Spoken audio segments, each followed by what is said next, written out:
औज़ुबिल्लाहिमिनश्शैतानिर्रजीम बिस्मिल्लाहिर्रहमानिर्रहीम। मैं हूं किंसा और आज हम स्टार्ट करने जा रहे हैं अपने MTS 603 का लेक्चर नंबर 34। ठीक है, ये भी सेम लेक्चर नंबर 33, 32 वगैरह जो थे 30 की रेंज में थे उसी में से ही है। ठीक है, इसमें भी सैमसन और ट्रेपेज़ॉइडल रूल इस्तेमाल हो रहे हैं, लेकिन जो हमने पहले सैमसन का रूल अप्लाई किया था ना वो था 1/3 का रूल। ठीक है, सो इसमें डिफरेंस क्या है, ये हमारे पास जो रूल है ना ये है 3/8 का। ठीक, अगर मैं डायरेक्ट इधर से समझाना शुरू कर दूँ तो इधर से थोड़ी सी आपको गड़बड़ होएगी। नहीं भी समझना है तो डायरेक्ट इसके एग्जांपल पे चलते, क्योंकि अगर एग्जांपल समझ के आगे हम फार्मूला करने की कोशिश करें वो ज़्यादा बेहतर तरीके से समझ आती है। ठीक है, तो इसमें अब उन्होंने हमें दिया हुआ है कि using Romberg integration method find the value 1 से लेके 1.8। इसकी लोअर रेंज क्या है 1 और अपर रेंज क्या है 1.8। ठीक है, y x d x starting with trapezoidal rule. Trapezoidal rule इस्तेमाल कर रहे हैं हम यहाँ पे। ठीक है, सो इन्होंने हमें यहाँ पे खुद ना टेबल बना के दे दिया। कैसे पता है, क्योंकि मोस्टली में हमें खुद टेबल बनाना पड़ता था, उसमें वो हमें एच की वैल्यू दे देते थे। ठीक है, और कोई एक्स की वैल्यू दे देते थे जिससे हम टेबल इजीली बना सकते थे। सो यहाँ पे इन्होंने टेबल हमें खुद ही बना के दे दिया है, तो वेल एंड गुड।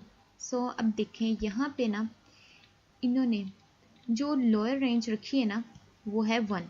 ठीक है, यहाँ से हमें पता चल जाए कि लोअर रेंज जो है ना इसकी वो 1 और अपर रेंज जो है ना वो है 1.8। ठीक है, यहाँ पे हमने एज मालूम करना है। एज के लिए हमारे पास क्या फार्मूला है, हमारे पास फार्मूला है कि एक्स एन मतलब हमारे पास जो मैक्सिमम जितनी रेंज बनी है ना यहाँ तक 1.8 तक जो उन्होंने हमें यहाँ पे बताई हुई थी। ठीक है, वहाँ तक वो ली, और जो इसकी लोअर रेंज थी जहाँ से स्टार्ट होता है 1। सो इसकी लोअर रेंज है एक्स नॉट जो है ना हमारे पास वो है 1। ठीक है, और अपर रेंज हमारे पास है 1.8। वो 1.8 क्या है, एक्स एन है। ठीक है, अब हमने क्या करना है कि हमने एच मालूम करना है। एच के लिए हमारे पास फार्मूला है कि अपर रेंज में से लोअर रेंज को माइनस करना, फिर डिवाइड कर देना एन पे। अब एन कैपिटल यहाँ पे। ठीक है, एन हमने ये वाला स्मॉल एन नहीं लेना, स्मॉल एन होता है कि हमारे पास कितनी वैल्यूज़ हैं, सो हम ये कर लेते थे, लेकिन यहाँ पे है। अब हमने क्या करना है कि हमने यहाँ पे ट्रेपेज़ॉइडल रूल इस्तेमाल करना है।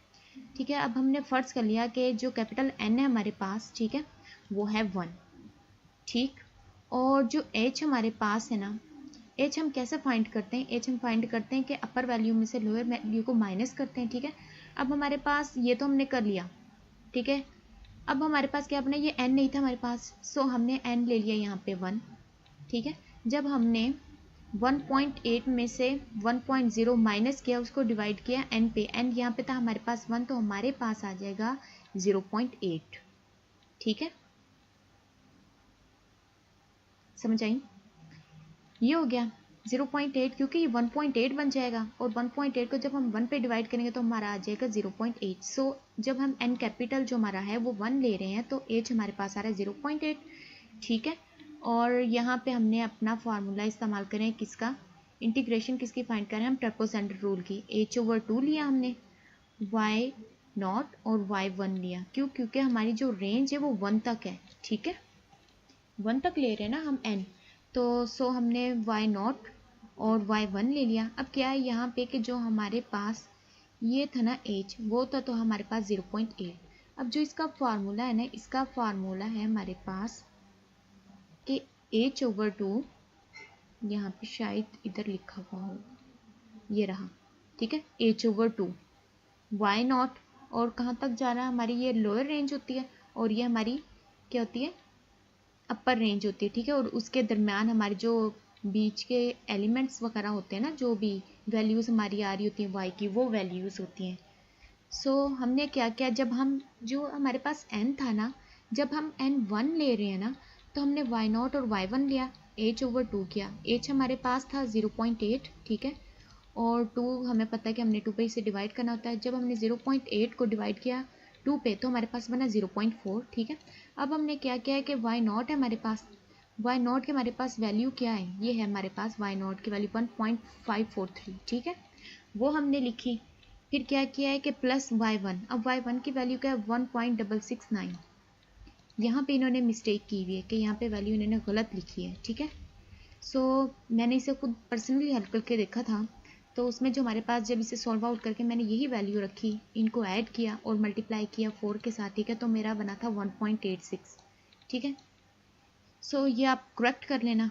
मैंने थोड़ा सा हाईलाइट इसी वजह से कर दिया ताकि यहाँ पे जो मिस्टेक थी वो मुझे जल्द से जल्द जैसे ही लेक्चर समझा रही थी उसी वक्त ही पता चल जाए और मैं आप लोगों को तब बता सकूँ। ठीक है, उसके बाद जब हमने n लिया था 1, ठीक है, अब हमने क्या किया, n लिया है 2, ठीक है। अब यहाँ पे हमारे पास जो आया था ना h, पहले हमारे पास h का था 0.8, लेकिन जब हमने इसे फर्स्ट इसका ट्रेपोसेंट्रल इंटीग्रेशन ले रहे थे ट्रेपोसेंट्रल का, जो हमारे पास h आया वो था 0.4। अब हमने यही 0.4 h की जगह पे यहाँ पे रखना है, ठीक है। वैल्यू ले रहे हैं हम n, ठीक है, 2। अब यहाँ पे देखें हमने क्या करना होता है कि ये n 1 तक जा रहे हैं ना, तो n 1 में इसकी मिनिमम वैल्यू y0 है, y0, ठीक है। सॉरी, y0 और y0 मिक्स हो जाता है, लेकिन y0 अगर गलती से मुंह से भी निकल जाए तो इसका मतलब y0 हुई है, ठीक है। और y1 जो है इसकी मैक्सिमम वैल्यू ले रहे हैं क्योंकि इसकी रेंज 1 तक है। अब हमारे पास यहाँ पे आ गया है 2, ठीक है, तो इसकी रेंज जाएगी 2 तक। y0 आ गया, 2y1 और y2। और इसके अब देखें ये थी हमारे पास मिनिमम रेंज, ठीक है, y0, और y2 थी हमारे पास मैक्सिमम रेंज क्योंकि हम ये ले रहे थे। अब इन दोनों के दरमियान जो हमारे पास रेंज आई है ना ट्रेपोसेंट्रल रूल में, हम क्या करते थे कि उस रेंज को मल्टीप्लाई करते थे 2 के साथ। ये लेक्चर नंबर 31 में होगा, ठीक है, वो आप जाके नीचे से मेरी प्लेलिस्ट में जाके देख सकते हैं, ठीक है। तो हमने क्या करना है, जो हमारी मिनिमम रेंज थी और जो हमारी मैक्सिमम रेंज थी उन दोनों के दरमियान पे जो हमारी y की वैल्यूज आएगी ना, हम उसे मल्टीप्लाई करते 2 के साथ। ये ट्रेपोसेंट्रल रूल में है, ठीक है। अब हमने क्या करना है, यहाँ पे हमारे पास नहीं थी क्योंकि y0 हमारे पास जो थी ये मिनिमम रेंज थी और ये y1 जो थे हमारे पास मैक्सिमम रेंज थी। सो इनके दरमियान में कुछ नहीं आया, इसलिए हमने मल्टीप्लाई नहीं किया। सो हमने क्या करना है, सेम वैसे ही y0 की वैल्यू रखनी है, ठीक है। y1 की वैल्यू, y0 की वैल्यू ये रही, y1 की वैल्यू ये रही, इसको मल्टीप्लाई करना हमने 2 के साथ, और y2 की वैल्यू हमारे पास ये रही। ये जब हमने मल्टीप्लाई कर देना है, मल्टीप्लाई करने के बाद इन हमारे पास ये तीनों वैल्यूज आ जाएंगी, इन तीनों को ऐड करेंगे और मल्टीप्लाई कर देंगे 0.2 के साथ। अब ये 0.2 क्यों बना, क्योंकि हमने जो हमारे पास ऊपर 0.8 था ना, जब हमने इसे डिवाइड किया 2 के साथ तो हमारे पास बना 0.4। अब हमने यही इंटीग्रेशन में नीचे 0.4 लिया h की जगह पे, ठीक है। जब हमने इसे 2 पे डिवाइड किया तो हमारे पास बना 0.2, ठीक। ये इस वजह से ऐसे है और ये हमारा आ गया है आंसर, ठीक है। अब क्या है हमारे पास, पहले हमने जो n कैपिटल था वो हमने रखा 1, फिर हमने n कैपिटल रखा 2, अब हम n कैपिटल डायरेक्ट रख रहे हैं 4, ठीक है। और हमारे पास वही मैंने जैसे कहा था कि यहाँ से हम पिछली इंटीग्रेशन h वाली लेते थे, यहाँ पे हमारे पास 0.2 था तो हमने ये 0.2 यहाँ पे रखा, ठीक है। सेम वैसे ही किया, अब यहाँ पे हम 4 तक जा रहे हैं, ठीक है। ये देखना आप, ये y0 हमारी y0 हमारी मिनिमम रेंज, y4 हमारी मैक्सिमम रेंज, ठीक है। इनके दरमियान में जो भी वैल्यूज आई है ना y की, y1, y2, y3, ये सारी मल्टीप्लाई हो रही है 2 के साथ, ठीक। ये अभी मैं लाइन यहाँ पे समझा के आई थी, ठीक है। अब हमारी जैसे जैसे ये चीज़ें, ये वैल्यू आगे बढ़ती जाएंगी, फार्मूला रिपीट होता जाएगा, मैं पिछली सारी चीज़ें भी रिपीट करवाते जाऊँगी ताकि जब हम लास्ट एग्जाम्पल कर रहे हों, ठीक है, हमारी अच्छी तरीके से पीछे से प्रिपेयर हो जाए, ठीक है। अब हमने क्या किया, एच जो हमारे पास था वो था हमारे पास 0.2 पे हमने जब 2 पे डिवाइड किया तो हमारे पास आ गया 0.1, ठीक है। अब फिर हमने इसी तरह y0 की वैल्यू रखी, y0 की वैल्यू रखी, ठीक। और ये 2 मल्टीप्लाई करेंगे, y1 की वैल्यू, y2 की, और ये y3 की, और ये है y4। इन क्या करेंगे, 2 को y1, y2, y3 की वैल्यू के साथ मल्टीप्लाई करेंगे तीनों के साथ, बाद में जो आंसर आएगा इन तीनों को हम ऐड करेंगे और मल्टीप्लाई कर देंगे 0.1 के साथ, तो हमारे पास ये आंसर आ जाएगा, ठीक है। अब हमारे पास क्या, अब यहाँ पे डायरेक्ट ये इसी तरह ही 8 का कर रहे हैं, ठीक है। और हमारे पास जो डिफरेंस आ गया यहाँ पे पिछला, वो हमारे पास है 0.1 का, ठीक है। अब हमने यहाँ पे 0.1 रखा, ठीक है। और सेम वैसे ही h हमारे पास जो बना था ना वो हमारे पास बना 0.1, और n कैपिटल जो था वो हमारे पास बना 4, ठीक है। सेम हमने ऐसे ही करके जो है n कैपिटल हमारे पास 8 है, सेम हमने 8 की वैल्यूज़ निकाल लेनी, ठीक है। अब हमारे पास ये इसका है असल फार्मूला, ठीक है। इसमें हमारे पास जब हम t1 लेंगे ना तो हमने y1 के लिए, इसके लिए एंड जब हम 1 लेंगे इसका जो आंसर आएगा वो हम यूज़ करेंगे, ठीक है। अब इसमें हमारे पास जो फार्मूला है ना ये वाला, ये मैं आपको बताती हूँ, ऊपर हमारे पास आया है स्टार्ट में। अगर मैं वो आपको पहले बता देती तो ज़्यादा अच्छे तरीके से समझ ना आती, इसलिए मैंने उसे छोड़ देते, ये वाला। अब हमने क्या करना है, जहाँ पे हमारे पास 1 है, m है, वहाँ पे पहले हम 1 रखेंगे, जहाँ पे हमारे पास फिर हमने m की जगह पे 2 रखना है, ठीक है। जब हम सारी जगह पे जहाँ जहाँ पे हमारे पास m है ना, यहाँ पे 1 आ जाएगा, वहाँ पे हम 1 1 रखेंगे, ठीक है। फिर जो हमारे पास बनेगा ना फार्मूला, उसके मुताबिक हम उसकी वैल्यू पुट करेंगे। अगर m 1 होगा, ठीक है, तो हम t1 की वैल्यू लेंगे, मतलब यहाँ पे जैसे हम n1 ले रहे थे ना, इसी तरह वो 1 वाली। अगर यहाँ पे हमारे पास 2 होगा, ठीक है, t2 हम इस्तेमाल कर रहे होंगे, तो यहाँ पे सारी m की जगह पे हम 2 ले लेंगे, ठीक है।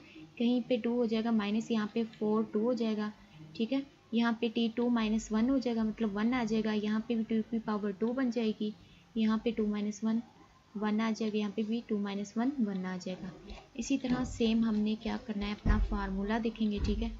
अब ये देखें, t1 था ना हमारे पास, ये वाली जो हमारे पास वैल्यू आई है ना, मैंने कहा था t1 h/2 जो था, ठीक है, वो लिखा। और ये हमारे पास वैल्यू, ये वैल्यू कहाँ से आई थी, हम t1 इस्तेमाल कर रहे थे, तो हमारे पास ये वैल्यू आई थी ये वाली।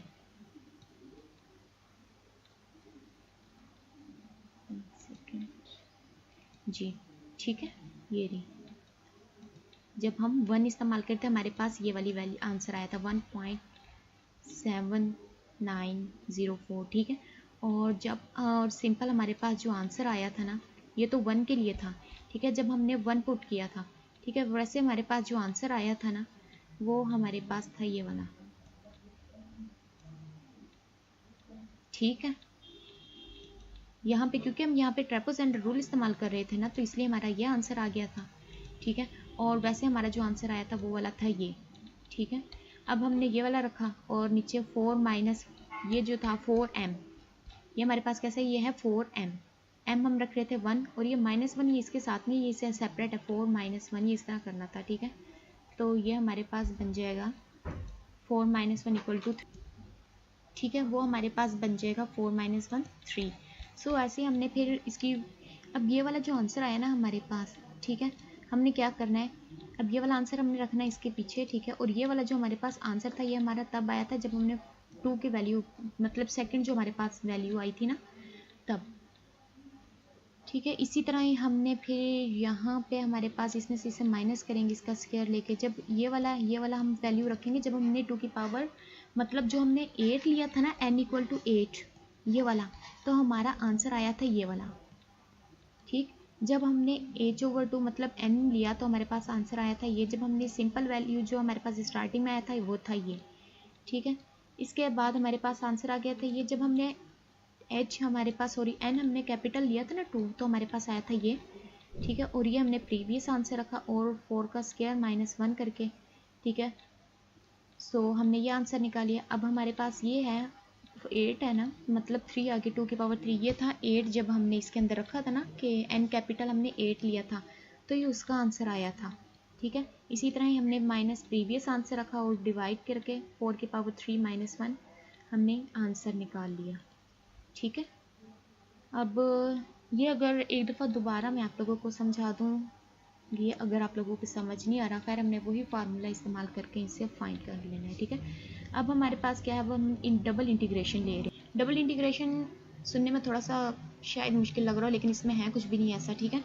डबल इंटीग्रेशन में हमें 2 अलग अलग दे देते हैं। जो पहला इंटीग्रेशन होता है वो हम लेते हैं x, और जो सेकंड इंटीग्रेशन है हमारे पास, वो हम लेंगे y, ठीक है। दोनों की रेंज कहाँ पे, x और y की जो रेंज है 1 से 2 तक है, और के इन्होंने हमें खुद ही बता दिया कि 0.25 है, ठीक है। हमने क्या किया, जो हमारे पास था ना x, वो हमने लिया, स्टार्टिंग हमारे पास हो रहा था 1 से, ठीक है। सो हमने 1 लिख दिया, और 1 में हमारे पास जो था ये 0.25 था, 1 में हमने 0.25 ऐड किया, हमारे पास नेक्स्ट 1.25 आ गया, फिर 1.25 में 0.25 ऐड किया। इसी तरह ही हमने कहाँ तक ऐड करते रहना, उस वक्त तक जब तक हमारे पास 2 नहीं आ जाता। सेम इसी तरह हमने y के साथ करना है, दोनों के आंसर सेम आएंगे, क्यों, क्योंकि दोनों की इंटीग्रेशन जहाँ तक लेनी थी 1 से 2 तक थी, ठीक है। अब हमने क्या करना है, ये हमें इन्होंने फार्मूला एक बता दिया है, ठीक है। हमने टेबल बनाया, ये वाली जो हमारे पास वैल्यूज़ होती है, ये होती है y की, ठीक है, इस तरह।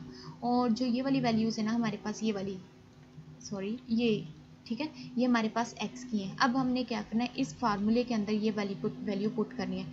हमने क्या करना है, x की वैल्यू लेंगे ये, और ये हमारे पास x की थी, हमने यहाँ से फर्स्ट x की उठाई, ये y की वैल्यूज़ थी, यहाँ से हमने फर्स्ट y की उठाई, ठीक है। x की वैल्यू भी 1 है और y की वैल्यू भी 1 है। हमने क्या किया, 1 + 1 करेंगे, ठीक है, 2 बन जाएगा, और 1 डिवाइडेड बाई 2 करेंगे तो हमारे पास आंसर आ जाएगा 0.5। अब हमने क्या किया, यहाँ से ये वाला टेबल और यहाँ से ये लाइन ही तो दोनों इस टेबल में मिल रहे हैं, सो इसमें हमने वैल्यू पुट कर दी, ठीक है। अब हमने क्या किया, अब हम ये वाली ले रहे हैं, ठीक है, x की, और इसके लिए फाइंड कर रहे हैं y2 के लिए, ठीक है।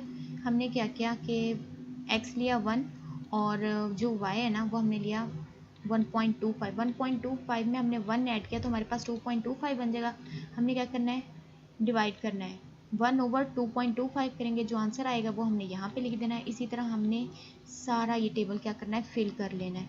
अब हम चलते हैं अपने डबल इंटीग्रेशन के असल फार्मूले की तरफ, ठीक है। इसमें क्या है कि हमने रेंज कहाँ से कहाँ तक लेनी है, 1 से लेनी है 2 तक, ठीक। डबल इंटीग्रेशन में आपने एक चीज़ याद रखनी है कि हमेशा हमने ना x वाली जो हमारे पास वैल्यूज़ है ना वहाँ पे हमने x की वैल्यूज़ लेनी है, y को नहीं हम छेड़ेंगे, y एज इट इज़ ही रहेगा, ठीक है। सो हमने पहले क्या किया, x लिया 1, क्योंकि हमारे पास ये x है, x और y दोनों सेम ही थे। खैर ये वाली x की वैल्यूज़ थी, पहले हम x लेंगे 1, फिर x लेंगे 1.25, फिर 1.50, फिर 1.75, ठीक है, और y हम एज इट इज़ ही लिख देंगे, ठीक है। अब जब हमने x लिया 1 और y as it is y ही रहने दिया, ठीक है, और यहाँ पे हमारे पास एज था, एज हमारे पास था 0.25/2 किया हमने, ठीक है। तो हमारे पास ये 0.5, क्यों, f जो हम यहाँ पे f ऑफ x ले रहे हैं ना वो हमारे पास 1 के ले रहे हैं, तो हमने 1 की लाइन लेनी है, ये वाली सारी, ये वाली 0.25, 0.4444, 0.4, 0.3636, 0.3333, ठीक है। हमने इस तरह करके ये लेनी है। जब हम y की फर्स्ट सेकंड थर्ड वैल्यू लेंगे ना तो हमने ये वाली लाइन लेनी है, ठीक है। ये इस तरह करके हमने वैल्यू पुट करनी है, h/2 किया, ये हमने इसकी फर्स्ट वैल्यू ली, ठीक है, ये 0.5 थी, ये रही, और हमने इसकी क्या ली, लास्ट वाली वैल्यू ली, ये वाली, वो आगे ये। अब हम ट्रेपेजेंटर रूल इस्तेमाल करने आते हैं ना, बीच की जो वैल्यूज़ थी ना 1 2 3, मतलब मिनिमम वैल्यूज़ मैक्सिमम वैल्यूज़ को छोड़ के जो बीच की 3 वैल्यूज़ बची है ना, हम उसे क्या करते हैं, मल्टीप्लाई करते थे 2 के साथ। सो हमने उन वैल्यूज़ को मल्टीप्लाई किया 2 के साथ, ठीक है, हमारे पास आंसर आ गया। ये आंसर किसका आया, ये x की 1 के लिए आया, ठीक है। अब हमारे पास क्या है, x की सेकंड वैल्यू के लिए हमारे पास है 1.25, सो हमने 1.25 रखा, 0.25 जो हमारे पास एज था एज इट इज़ रखा, ठीक है। अब हमने क्या करना है कि जब हम 1.25 ले रहे हैं ना x, तो हमने 1.25 की वैल्यूज़ लेनी है, ठीक है। ये हमारे पास मिनिमम वैल्यू आ गई, ये मैक्सिमम वैल्यू आ गई, ठीक है। ये जो 3 वैल्यू आई है ना, इन तीनों वैल्यू को हमने क्या करना है, मल्टीप्लाई करना है 2 के साथ, ये देखें, ठीक, वो आ गया। सेम इसी तरह हमने ये प्रोसेस सारों के साथ करना है। लास्ट में हमारे पास 2 आ रहा है, सो हमने 2 तक ये प्रोसेस किया, हमारे पास ये आ गया आंसर, ठीक है। अभी हमारे पास डबल इंटीग्रेशन वाला आंसर आया। अब हमने क्या करना है, पहले तो हमने क्या किया कि सेपरेट x की वैल्यूज़ ली, ट्रेपेजेंटर रूल से हमने उनका इंटीग्रेशन ले लिया, ठीक है।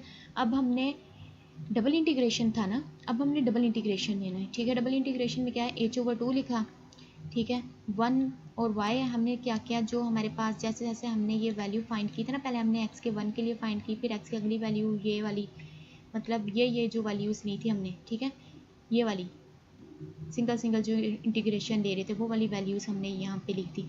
मतलब जैसे ये वाली लाइन हमने यहाँ पे लिखी है कि पहले हमने x की जगह पे 1.25 रख रहे हैं, y एज इट इज़ रह रहा है, फिर 1.5 रख रहे हैं, y एज इट इज़ रहेगा। सो घबराना नहीं, ये यही वाली चीज़ें लिखी हैं, ठीक है।